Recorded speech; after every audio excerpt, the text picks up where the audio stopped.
ici en Outaouais. L'actualité locale. D'abord.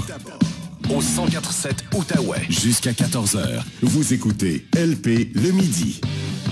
Alors, on a quand même une grosse nouvelle concernant le passeport vaccinal en Ontario, entre autres. On va faire le point sur l'actualité COVID, comme à tous les lundis, avec Patrick Filion, microbiologiste et professeur au Cégep de l'Outaouais.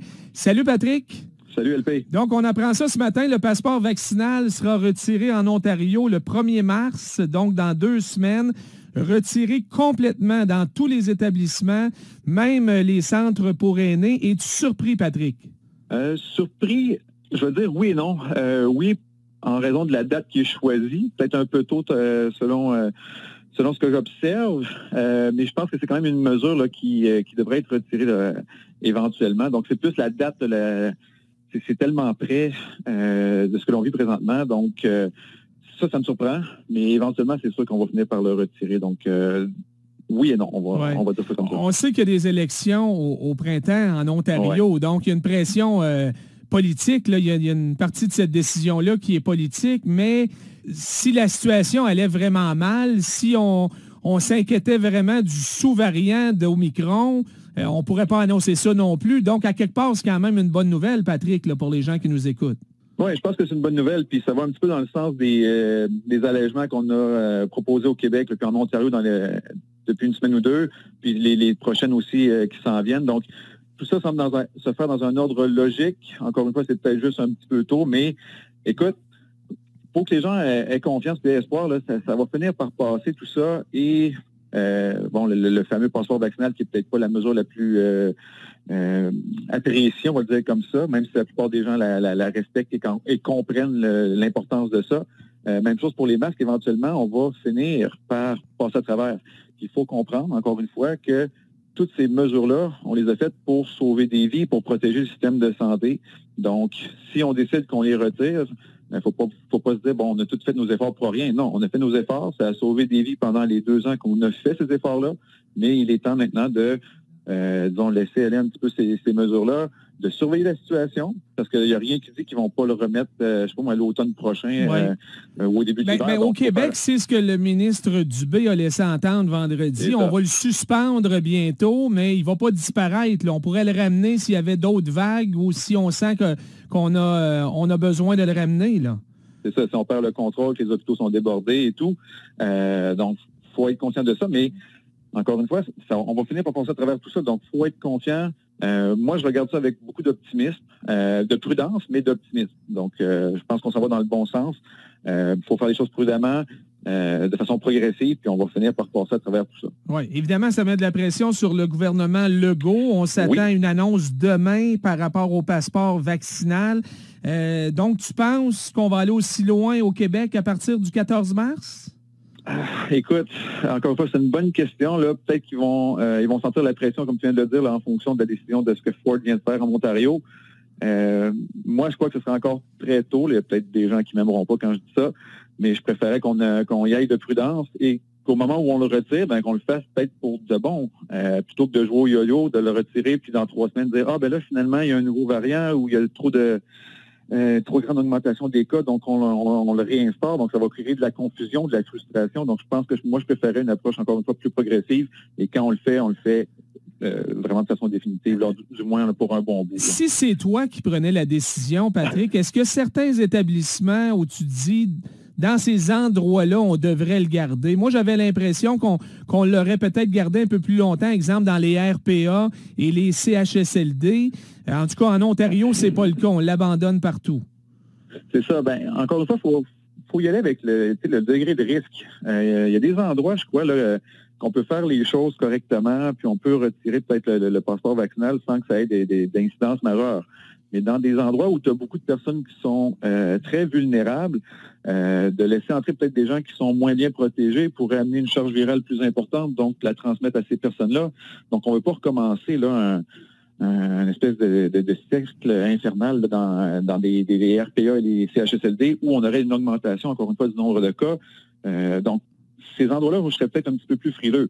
Mais il y a d'autres environnements où, je crois, on peut, avec un peu de distanciation et tout, là, s'assurer, par exemple, dans les restos, que des gens puissent s'asseoir et manger sans qu'il y ait de risque majeur de contamination à grande échelle. Là. Parmi les autres sujets qui ont fait la manchette ces jours-ci, Patrick, il y a l'examen des vaccins Pfizer pour les moins de 5 ans qui est retardé. Qu'est-ce qui se passe? Oui.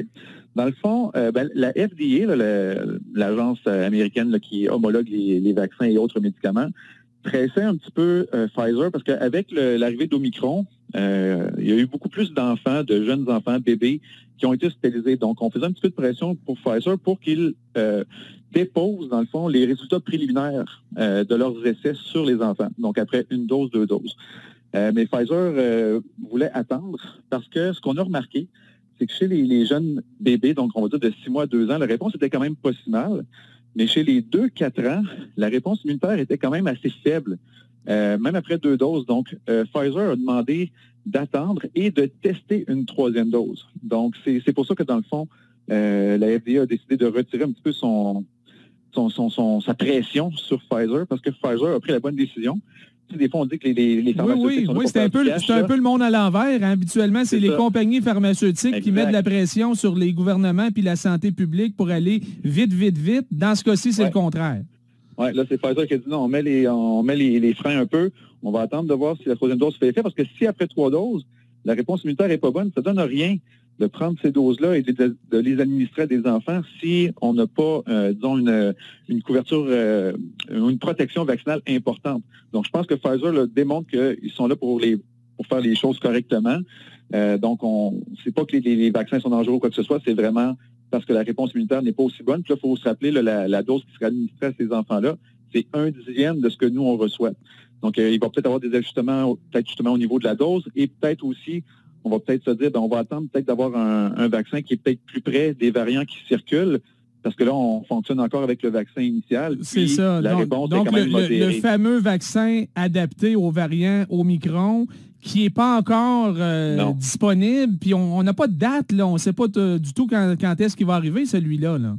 Non, c'est encore le néant de ce côté-là. Donc, c'est ça. Fait que pour l'instant, pour les enfants, là, on attend l'effet de la 3e dose. Mais pour ce qui est du nouveau vaccin spécialisé vers Omicron, on n'a pas de nouvelles encore. Alors, il y aura un jour un vaccin de proposer au moins de 5 ans, mais c'est vraiment pas à court terme. Non, vraiment pas. On n'en est pas là du tout. Là. Puis, encore une fois, comme je l'ai dit, la compagnie a bien fait ses devoirs. Puis, si le vaccin ne protège pas les enfants comme on le souhaite, on ne va pas vacciner à ce moment-là. Toujours aux États-Unis, en terminant, il y a aussi un nouveau traitement contre la COVID, un traitement à anticorps qui vient d'être approuvé, Patrick. Ouais. Ça s'adresse à qui et on pourra l'utiliser dans quel contexte? Oui, c'est la compagnie Eli Lilly qui produit des anticorps monoclonaux. Donc, dans le fond, les anticorps, on le sait, nous, on en produit de façon naturelle contre un virus, mais on peut aussi en faire en laboratoire. Et ce sont des anticorps qui cibleraient spécifiquement le virus et seraient efficaces contre les variants Omicron et son petit frère, le BA2. Donc, les compagnies avaient déjà produit des anticorps monoclonaux. C'est pas la première fois qu'on utilise ça. Eli Lilly en avait déjà fait 2. Regeneron en avait fait 1 aussi. Mais depuis quelques mois, on les avait retirés du marché parce qu'ils n'étaient plus efficaces contre Omicron. Et ce nouveau traitement-là, je vais le nommer juste pour le plaisir, le Bebtelovimab, quand même. Si ça ne te dérange pas, je ne vais pas le renommer, moi, Patrick. Hey, écoute, j'aurais de la misère à le redire 3 fois. Je laisse ça aux experts comme toi. Mais bref, ce traitement-là est efficace. Donc, c'est un traitement qu'on utiliserait pour les personnes, encore une fois, les plus vulnérables de 12 ans et plus, qui ont des facteurs de comorbidité là, qui pourraient entraîner des conséquences graves suite à l'infection. Oui. Donc, alors, c'est suite à l'infection, encore une fois. Là. C'est pas préventif, ça.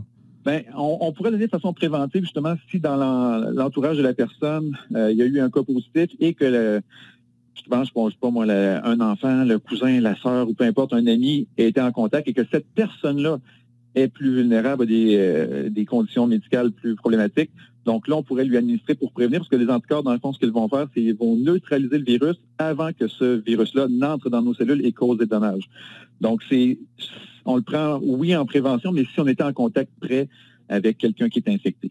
Alors, c'est une arme de plus dans l'arsenal. Oui. Et c'est un peu pour ça aussi qu'après 2 ans de pandémie, on est capable de laisser tomber des mesures sanitaires parce qu'on a aussi de nouveaux outils pour combattre le maudit virus. C'est ça, on peut prévenir avec les vaccins, puis on a des médicaments qui fonctionnent de mieux en mieux et ces médicaments-là vont être de plus en plus disponibles parce que pour l'instant, Paxlovid et autres médicaments sont quand même reçus au Canada en quantité encore limitée. Très limitée, oui. Plus on va en avoir, plus on va pouvoir mieux gérer les cas, les infections et tout. Donc, ça nous donne confiance. C'est pour ça que je parle encore une fois là, d'optimisme face à la situation. On a de plus en plus d'outils.